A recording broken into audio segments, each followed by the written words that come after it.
नमस्कार बालमित्रांनो, माझं नाव मयूर संत छबिले। मी इयत्ता 7वीतला विद्यार्थी। माझ्या शाळेचं नाव जिल्हा परिषद वरिष्ठ प्राथमिक शाळा मोरगाव काकड। परमपूज्यनीय श्री गुरुदेव, उपस्थित मान्यवर मंडळी, शिक्षक वर्ग, गुरुजन वर्ग आणि विद्यार्थी मित्रांनो, मी शेतकरी पुत्र शेतकऱ्यावर बोलण्यासाठी उभा आहे। या महाराष्ट्रामध्ये विदर्भ, कोकण, मराठवाडा, पश्चिम महाराष्ट्र, उत्तर महाराष्ट्राचे 5 भाग आहे। विदर्भातला माणूस सकाळपासून संध्याकाळपर्यंत कष्ट करणाऱ्या शेतकरी माणसाला हेलिकॉप्टरमधून फिरणारे नेते विदर्भातला शेतकरी ऐदी आहे असे म्हणतात। मराठवाड्यात पाण्याचा थेंब पडत नाही म्हणून भेगा पडलेल्या जमिनीवर माणसं राबत असतात। उत्तर महाराष्ट्रात केळीला भाव भेटत नाही म्हणून भुसावरच्या रेल्वे स्टेशनवर शाळेत जाणाऱ्या पोराच्या पाठीवरचं दप्तर काढून त्याच्या हातात चिप्सचं पाकिट देतात। चिप्स घ्या चिप्स, केळ्याचे चिप्स असे त्या चिमुकल्याला ओढावं लागतं। पश्चिम महाराष्ट्रात खूप प्रमाणावर ऊस पिकवणाऱ्या शेतकऱ्याच्या घरी जर 4 पाहुणे आले तर त्याच ऊसापासून बनवलेली साखर त्याला चहापुरती भेटत नाही।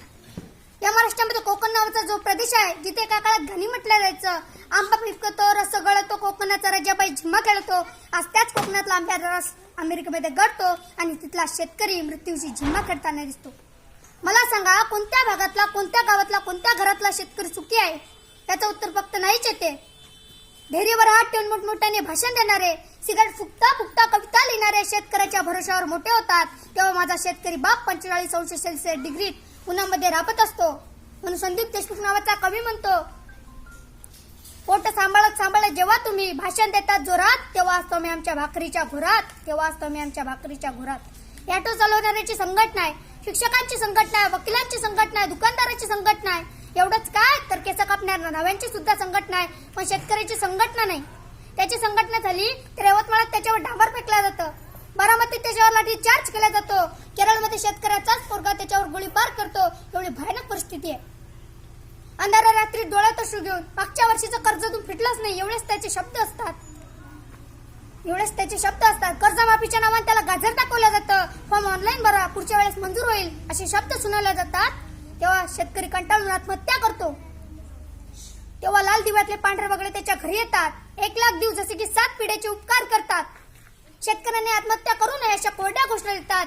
म्हणून अविनाश भारती नावाचा कवी म्हणतो, प्यावा वाटत नाही साय विषाचा घोट, प्यावा वाटत नाही साय विषाचा घोट, पण मातीच्या वासानं कधी भरतं का हो पोट, मातीच्या वासानं कधी भरतं का हो पोट।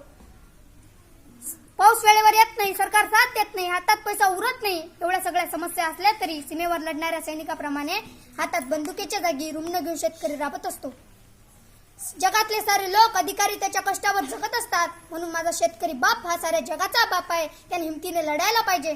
शेवटी जाताना श्रीकृष्ण राऊत यांच्या शब्दात एवढेच सांगू इच्छितो, नाही दिवा जरी पडक्या घरात माझ्या, मी सूर पाळलेला आहे उरात माझ्या, बघतो आता कसा पाऊस येत नाही, मी वीज पेरलेली या वावरात माझ्या, या वावरात माझ्या। एवढे बोलून माझे 2 शब्द संपवतो। जय गुरु।